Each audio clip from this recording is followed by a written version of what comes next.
what is in the schedule. The description is basically from voice acting to storyboards, etc., etc. But what we've done is grabbed a group of wonderful people here from the VFX industry to talk about the different challenges in each of our positions. I want to go ahead and just let you know that that's more of what the panel is about. And I also want to thank FanExpo for having us. This is a very important topic, I feel, to discuss the challenges that we as women and people outside the gender binary experience in the industry of VFX and animation. We also just want to acknowledge that we are we're honored to be working and playing on the territories of the Squamish, the Musqueam, and the Tsleil-Waututh people. So how this is going to work is, I also wanted to just let you know that we do represent a very small fraction of the diversity of women and people of various gender identities in the VFX industry. So everything we talk about today is really within our own experiences and just kind of our experiences alone. We're going to have other people that have different experiences within this industry. But just to kind of let you know that we do represent a very small group. The other thing was very small. We also are, all of us are part of Sony Pictures Imageworks. However, I just wanted to say that we are not a Sony event.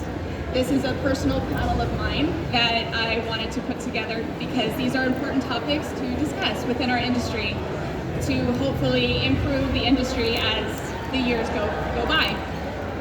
All right, so we'll go ahead and get started. I also do want to thank everyone on the panel. These are all people that thankfully decided, hey, this sounds like fun, as I reached out and said, do you want to do this with me? This is why we're all part of Sony, because I know these people, and it's easier to ask. So thank you all. So I'll go ahead, I'm the moderator today. My name is Stephanie Cushing, she, her. I am a lighting lead at Sony Imageworks. And as a lighting lead, my job specifically is to create lighting scenarios for sequences in animation.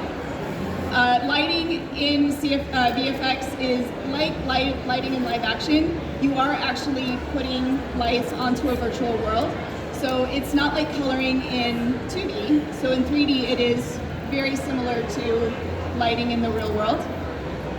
As a lead, my job is also as a librarian. If I'm here to support the artists, the shot lighters that are working within our team and working to finalize the film. I'm also here to support the CG supervisors with whatever task they may need. That is my job. And now I will pass it off to Catherine. Hey everybody, my name is Catherine Jones. I am a CG supervisor currently, although I wasn't always. I've worked on mostly live action and then moved into animated features recently. The best way to describe what my job is, because it's somewhat abstract, is I'm responsible for the final imagery of a given sequence in a film. So when Miles Morales walks out of his house and he's going on the way to school, that's one sequence. The moment he walks into the school might be a different supervisor, as an example.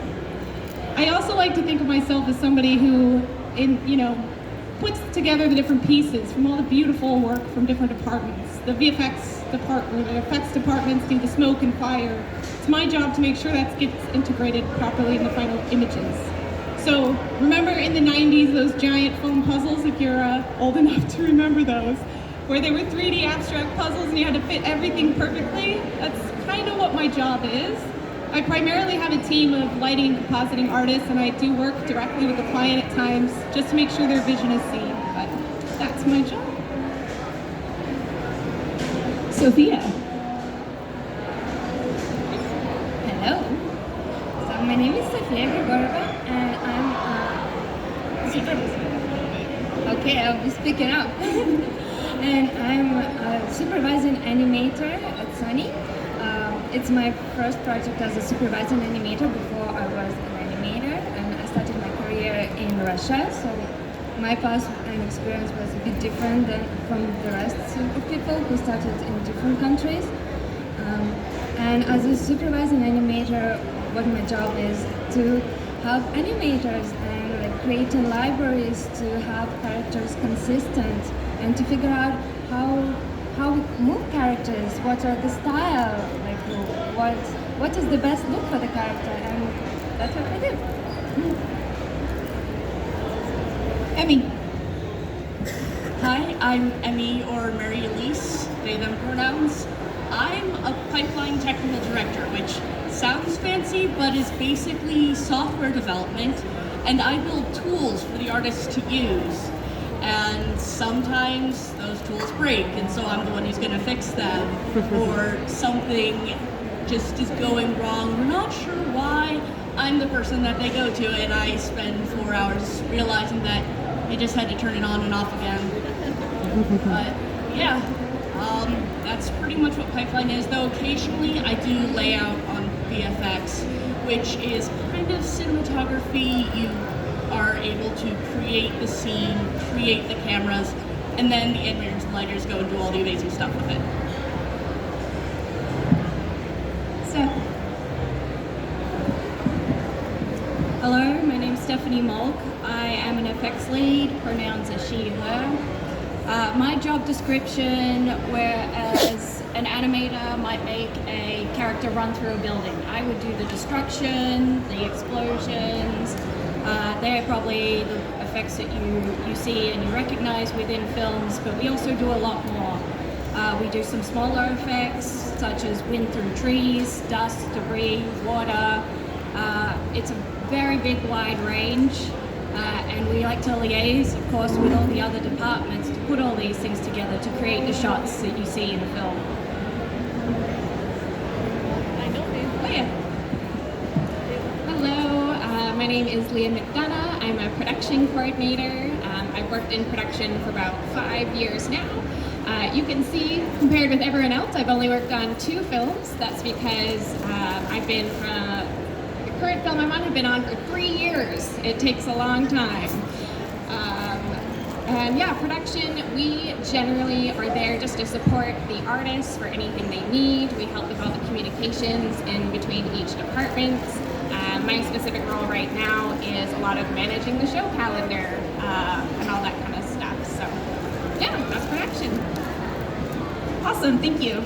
So basically, it's spinning on me. So basically, this is a small group of the wide variety of jobs that are in VFX. So there's quite a lot, and also a lot of jobs that we haven't shown here. But this does give you an idea that there's more than just animation. No offense. But that there's lighting and pipeline and on the production side as well. So there's a great wide variety of jobs out there if this is something that you're interested in. So the first topic that we're going to discuss is what do we find most challenging in the VFX and animation industry. So I'll go ahead and begin. One of the things that I find the most challenging as a woman is, and again, this is my own personal experience, but it's more internal. So I grew up in a time where you didn't rock the boat. Don't make noise. Just be quiet. So for me, it's a lot of trying to find my voice and trying to make sure that if I don't find something that is good for me, that I actually stand up and say it. And that's been one of the hardest things for me to learn, that I'm finally, now that I'm actually in a more supervisory role, that I'm finding. But it's been difficult because, as you're raised a certain way and as society puts pressures on you to be a certain way, I think that that's a hard thing to work your way out of, I think. Anyone else? So first, I just want to acknowledge that all of us have challenges in our life that we overcome.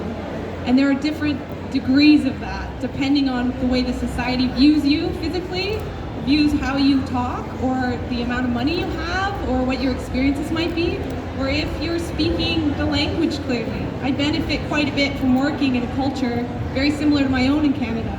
I speak English, and that has primarily been the film industry in North America. So I just want to acknowledge first that there's a lot of challenges that all of us go through, and I'm only speaking to my personal experience of being a woman in the industry. So my first challenge being a female in the industry was constantly being assumed that I don't know what I'm doing, or that my voice is probably less than, or that perhaps my male counterparts have more business being in a supervisor role. I think a lot of that too is my current age. I was a supervisor very early. I was a supervisor in my 20s. And being one of, the only females in my studio of about 300, and there's maybe 5 women that are representing the artistic side, it was very rare for me to be able to see people like myself in those kind of roles. So that's one thing I wanted to speak to, and thank Stephanie for representing that. As our industry has changed so much. So when I began, I was a 1 out of 5 in a studio of 200. And that number is just rising as young women are hearing more and more that this is something that they can do and they can contribute to. So I feel like the challenges that I faced are withering away, and that's why it's important that all these diverse voices speak up and share their experiences. And as far as where I am now, I don't feel challenged by people as often. I do feel like my voice is heard and respected, and that's been something that I didn't experience when I first joined. I also wanted to share for all the women out there that are wondering if you can have a career and you can have a family at the same time. You absolutely can if that's what you want to do in your life. I'm a mother of 2, and I am a CG supervisor at Sony. I am currently the only female supervisor in that specific department, and I am constantly seeing my kids, inspiring my kids. Some of the stories I wanted to share, because they're kind of funny, is I can brag that I gave James Cameron a tech demo while 6 months pregnant, while I was working on the 3D version of Titanic. It's pretty fun. Thank you. And then some experiences when I very first went on set. I was flown to New York City as a VFX supervisor to give advisement on where we should shoot the film Truth. And I was with a bunch of very intimidating business people that looked really smarter than myself. And I was walking around Manhattan with them, trying to give them advice on the tech side. But I was secretly 3 months pregnant at the time, and I smelled something awful on the street, and I had to duck into a cafe because I had morning sickness. And I didn't want them to know that because I thought it would jeopardize my career. But later on in my industry, I found more women stepping up and saying, hey, you know what? I'm pregnant and I can't work all this overtime right now. And I'm so proud of them, and I wish I would have stepped up in the moment because it doesn't jeopardize your career anymore. And the more that people speak up and share those experiences, the more that those moments will be honored instead of something that you need to hide.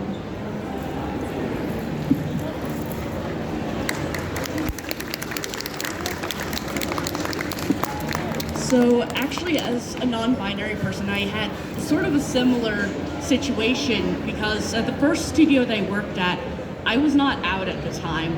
Thankfully, it was a pretty strong mix of men and women, but there was very gendered bathrooms. There was really no non-binary representation, and you feel really alone at that.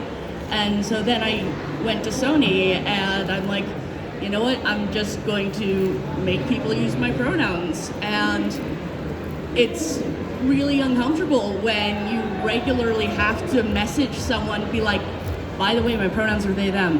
And having to do that continuously, it is tiring. But I will say that in the 6 years I've been at the studio, people have gotten so much better about it.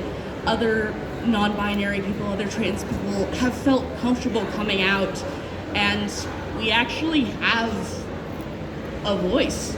And it's really amazing that we are able to just be ourselves and have that be understood and respected in the industry.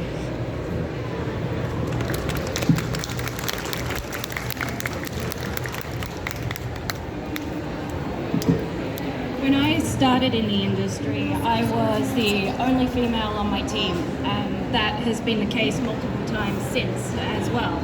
So one challenge that I personally experienced was finding those female role models that I could look up to. as I was developing as an artist and growing my career as well. And as you can see today, I find it so inspiring that we now are starting to see so many more women in professional positions of power within our industry. I'm so proud of you all.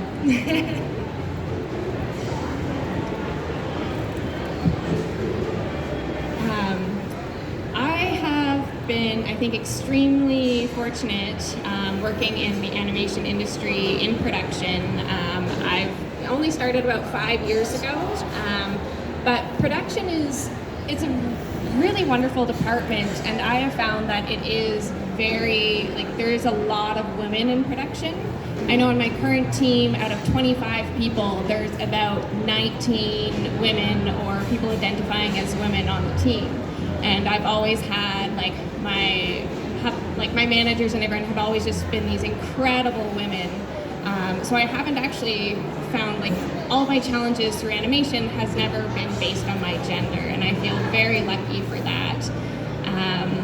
I think the only challenge is probably a future challenge that Catherine has touched on, where going into the industry I was always nervous because I want to have a family eventually, and I thought that would kind of stop the momentum of my career. And there was always this choice between I want to have a family, but I want to continue in animation, and what happens if I take a break?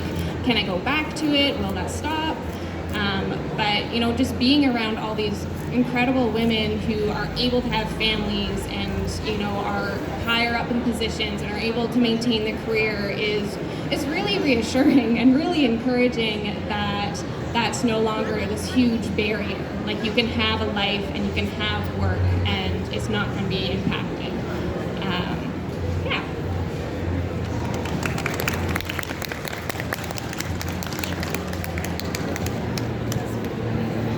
Hi. So my path was a little bit different, and same as Leah, I was extremely fortunate not to meet any obstacle, not to meet any gender obstacles on my path. And I was starting my career in 2013. I started to work in Russia, and the company it's not very representative of what Russia is, but that specific company was 80% of women, and our boss was women as well, like executive. So they had very, very strong female presence, and they were female in all the departments, making all the kinds of decisions. And there were pregnant women and families, and also women who made their choice not to have kids. So when I was starting my career, I was always very encouraged to just go for it, basically. And I had very, very strong role models who were just do it. And after some years working there, I wanted more. I wanted to explore career beyond Russia. I wanted to work on the great movies that basically inspired me to come into this industry, and I always wanted to work at Sony and Blue Sky. And Sony, a lot. When I saw HT first Hotel Transylvania, I was like, oh my god, this is exactly what I want to do in my life. So since then I started to study animation more and more and more and more. And at first, even my colleagues at that studio was saying that, you're crazy, you will never get there. And I was like, no, and I was just saving up money for online school because, where can you learn, right? You need to learn to be hired somewhere. You need to show your level. So I was like, okay, I was saving up money, and after a year, I was super close, and then crisis struck in Russia, and money I was like, okay, half a year more of work. And I finally saved up enough money, went to school for half a year, and my boss was extremely supportive. She's like, yes, go. And if you need anything, we're just happy to have you as freelancer. So yeah, just call us, we'll give you some work. And after that, I went to school, I got new reel, I grew professionally a lot. Online schools are super cool for anybody who's interested. And they have not only animation, they have big variety of everything. And I got hired to Sony with that reel. So, and that was my way all the way here, and I honestly didn't have any obstacle as a woman. What I did have as an obstacle is self-doubt. I came from very poor, financially poor background. I was raised by a single mother who had 3 kids. So I didn't have access to art classes or even to computer. I started to use computer only when I was 18. Like, I couldn't figure out anything really. Like that how bad it was. And when I started to work at that studio in Russia, I was 2D animator. And they just closed 2D department, and they said, well, you can stay as a concept designer. And I was like, I always wanted to do animation. And I just started to learn Maya, like we were working in Maya. I started to learn Maya right away, as fast as I could, and my lead was amazing. He saw that somebody there wants to know something, and he was just explaining me. And actually, that amazing thing about our industry that I noticed, that people are so open and want to share. You just need to ask, and every person will tell you everything that they know about the subject. Just ask. So my lead really helped me a lot and get me up to speed with the program, and I got like test shot, and I got on the feature film after that test. So just don't, like, my biggest challenge was doubt of other people in me and of myself in me. And my biggest lesson that I learned, and becoming supervisor, I learned it even more, that you have to be tenacious. And you have to speak up. You have to talk for yourself. If you want that test shot to get on that movie, go and ask for it, beg for it. Like, learn the program if you don't know the program, how to do it. If you want it, you go for it. And that's what I learned from my role models as I was starting. There were those kind of women who were just like, just go, just do it.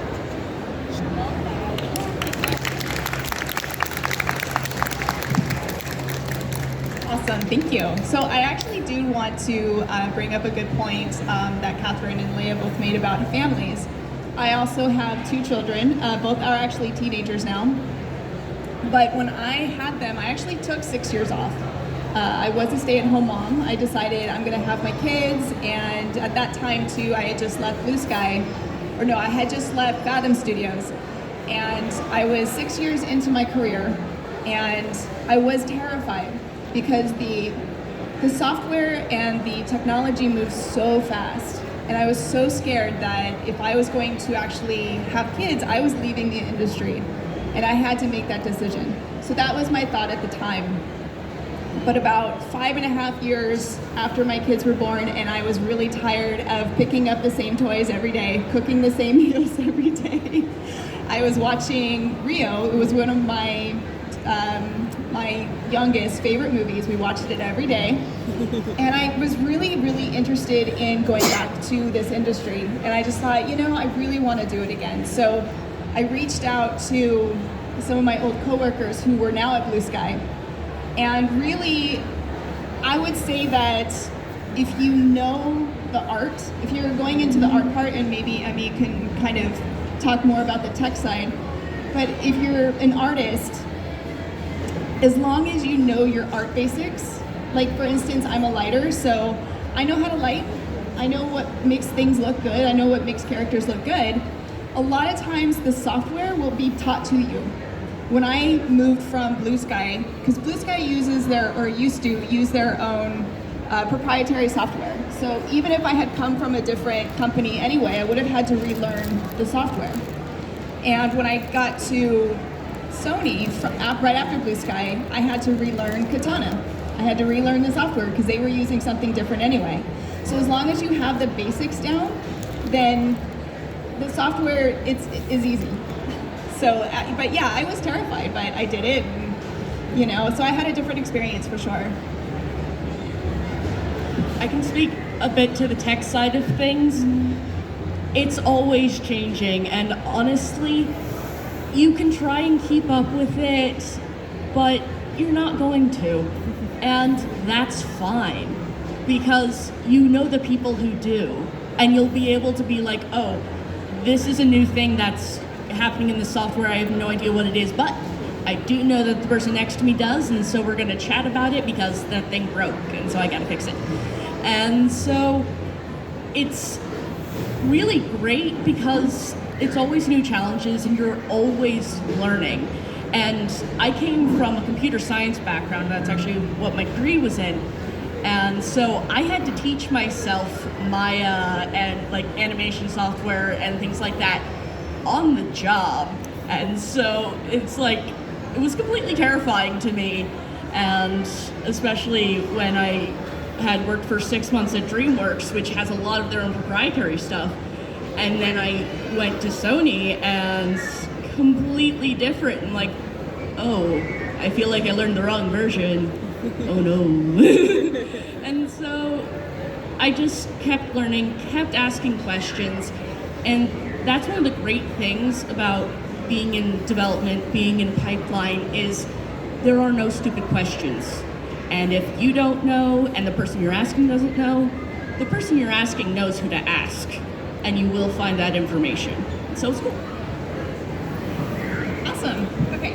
So I want to start going to the next point, which is what advice would we give to other women and non-binary persons who are interested in this industry?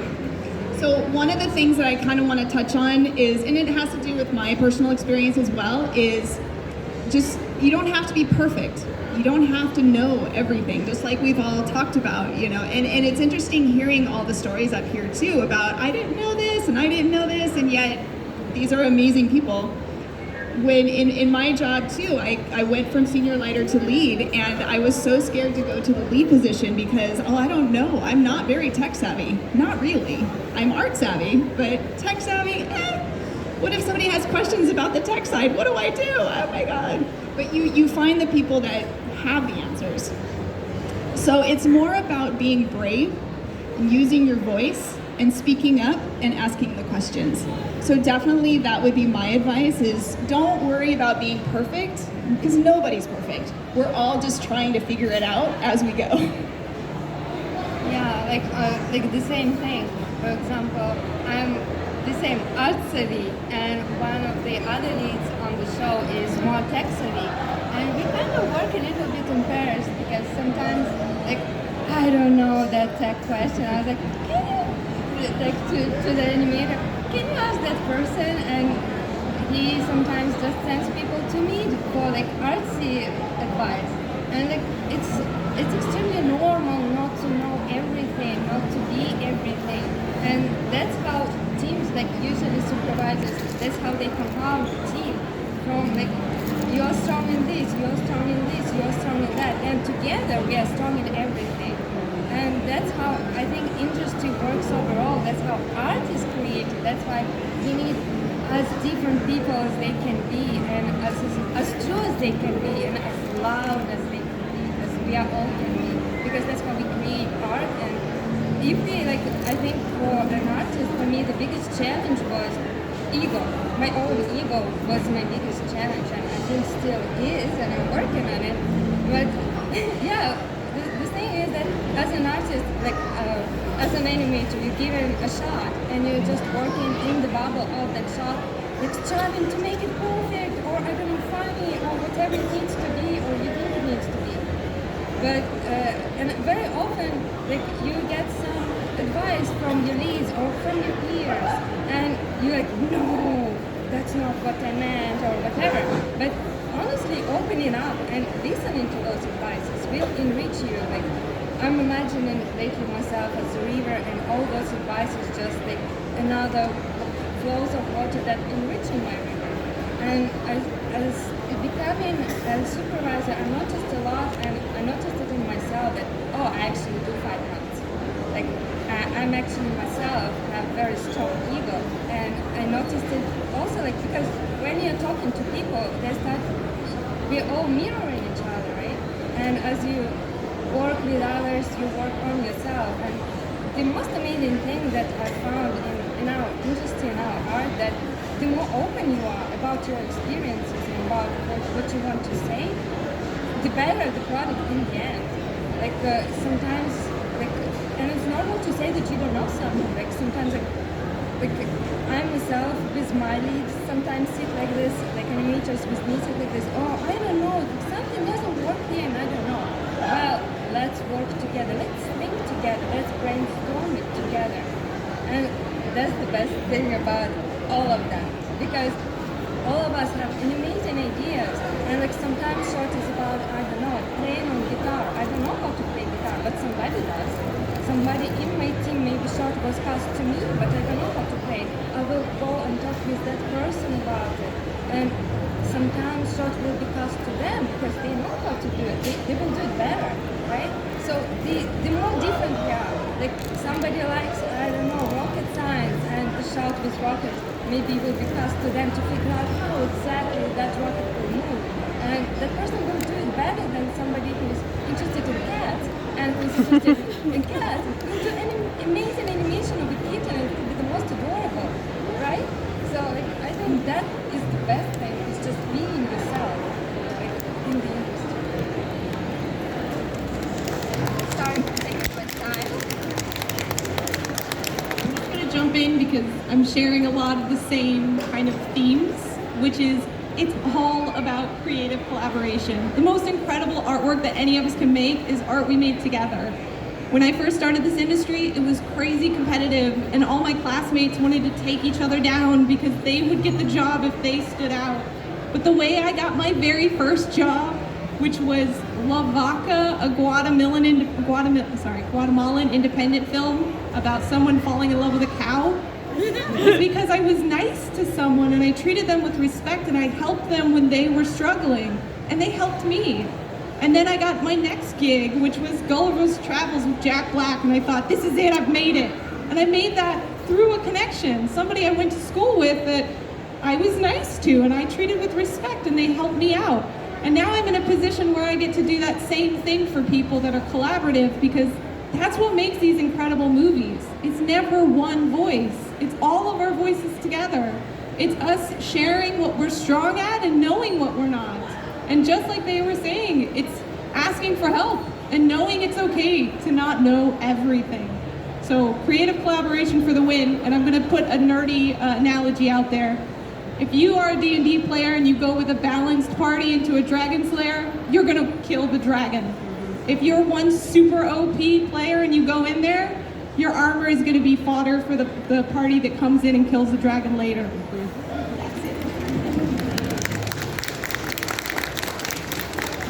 I will say that Catherine's the one that got me into the lead position. She's the one who pushed me.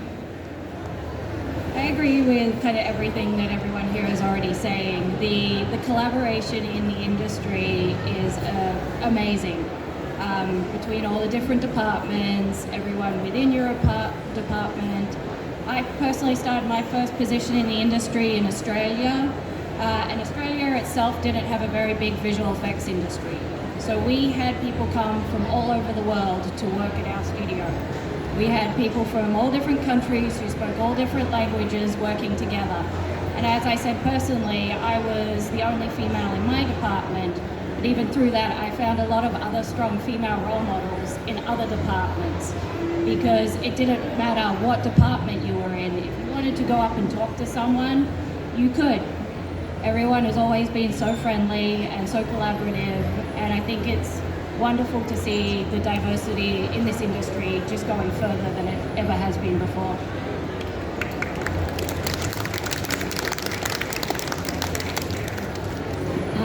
So advice for anybody who is interested in going into production for animation.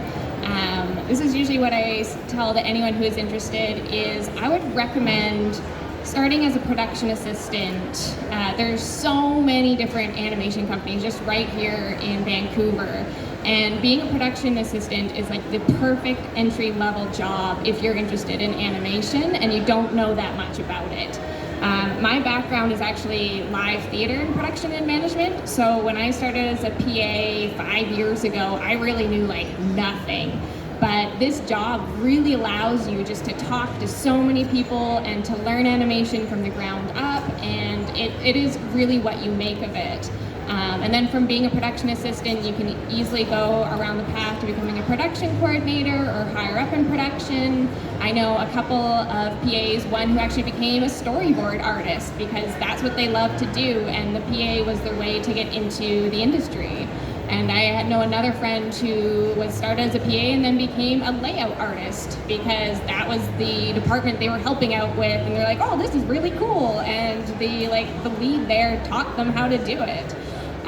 So for anyone interested, and usually we're just looking for people who are enthusiastic, willing to learn, take initiative is what we really look for a production assistant. And that's a great way of being like, hey, how do I learn animation? Let me try this out. Is this something I'm interested in?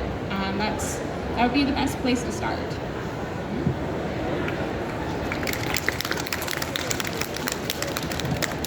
Kind of building off of that point, you just kind of have to roll with things. And I mean, I graduated with a computer science degree. The project that I had worked on in college was building software for testing like memory games and things like that for like medical studies, and nothing to do with animation.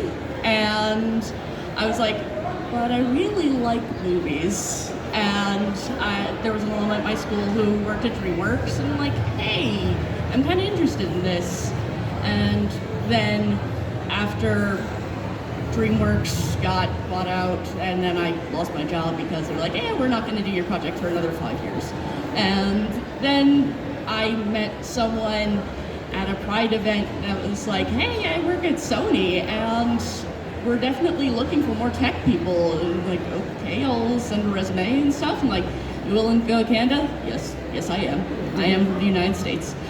And I just sort of went with it, and even though I didn't really know a lot of stuff going into it, it just happens, and it's really fun when it's like completely unexpected.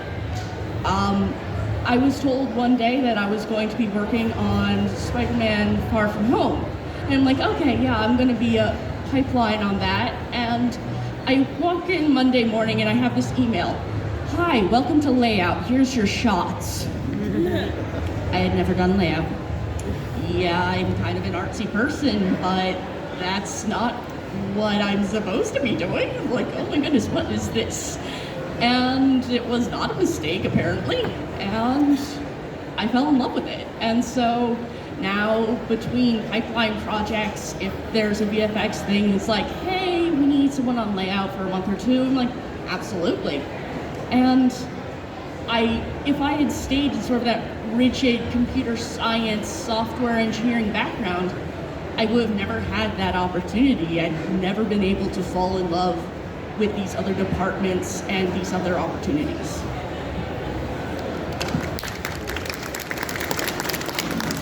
Awesome. Yeah, I think that's a lot of it too, is just going, just trying. Just, try. Get out there and just do it. And see, what's the worst that they could say? No, that's not the worst that could happen. So we're gonna wrap things up with what are we most proud of? So for myself, I would have to say that besides specific shots or specific sequences that I'm most proud of, I think for me it's just being able to put myself into a position and be vulnerable to work my way up and into a position that I was really interested in, but terrified of, but I did it anyway. And I have good days and I have bad days, but overall it's been a great position. I love being a lead and I love helping others, and yeah, so that's what I'm most proud of.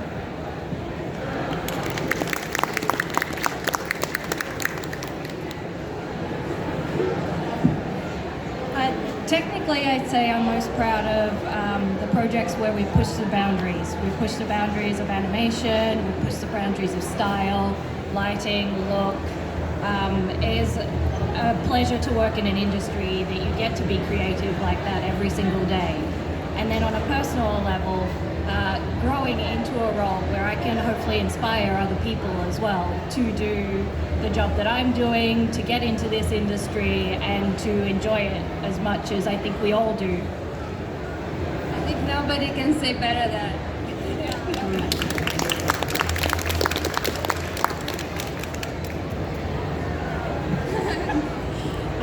I would definitely say the moment I've been the most proud in animation was when I finished my very first movie and I saw my name in the credits. Because it was so cool. Because like you grew up loving movies and like you see all the people in there and you're like, wow, I'm in there, I did a thing. So I think that was probably my most proud moment. My mom still takes pictures of the credits and we'll post it on Facebook. Look, that's my daughter. I'm almost 50 and she's doing that. It's great until they spell your name wrong.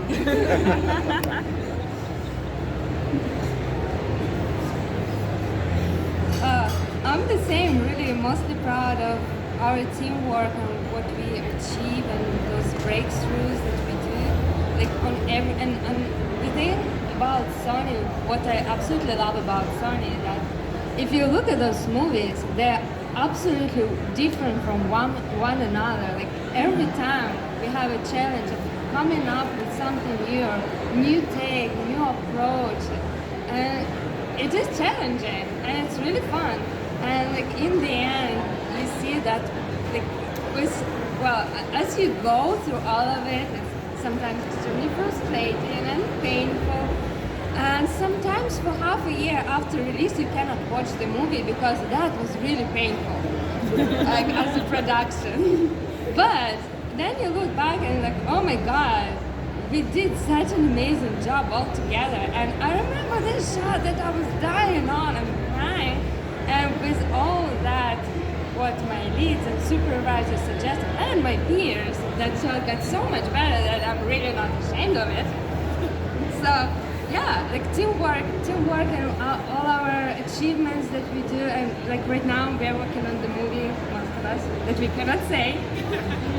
But I'm already very proud of it. I think just all of those movies we can be proud for within different reasons, and the ones that we are personally proud for are the ones that we emotionally connected to the story. Like to me, that was Smallfoot. It was my first project on Sony, and I'm incredibly proud of it. And to this day, I'm very proud of the story and how fun it is. I always wanted to work in such a movie, and the story, my God. Everybody who didn't see it, I'm not going to spoil. Watch it, it's amazing. So this is a really tricky question for me because I think what I'm most proud of has evolved so much over the last 10 years. I remember the moment my name was first in credits and it was a part of like 100 names and we had to stop the movie and go, there it is! And then I remember when I was in the DI house with the directors and the producers and myself, and I saw my name in the main credits and I cried behind my stereo glasses because I was a stereo supervisor and I had a big name this time.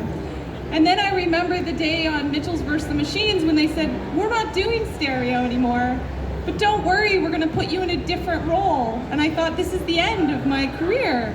And instead I got offered and challenged to be a CG supervisor, which is a promotion from what I was doing, by the way.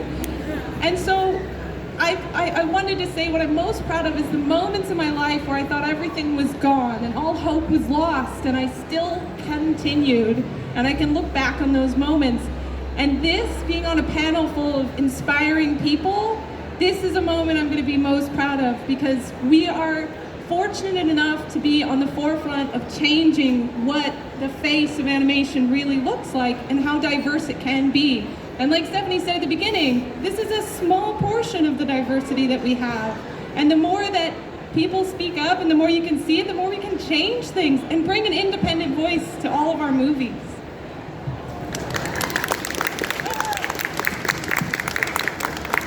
So I know we're running out of time. Technically, the most proud of is Spider-Verse because, I mean, it's rad. And we built so much new tech for that, oh my goodness. And I personally built the tool that allowed the animators to like draw on the 3D surfaces and stuff, which was a pain, but it turned out cool. But when it comes to the more personal aspects, the thing that I'm proudest of is an email chain with the director of Mitchell's vs. Machines, where a bunch of other queer people at Sony were like, if Katie is gay, we have to make sure that it's explicit about it, because otherwise people will be like, nah, maybe not, maybe not. It's like the line, are you dating and are you bringing her home for Thanksgiving? Like, single line, I was bawling, because that kind of representation is so important, because Katie is a fully fleshed out character. She is a nerd, she is an artist, and she also happens to be a lesbian. And being on that email chain, being able to talk to like the directors, as at that point I was an intermediate pipeline technical director, it really was amazing to be able to see that change and to see how people could respond to that and relate to that and actually make a difference.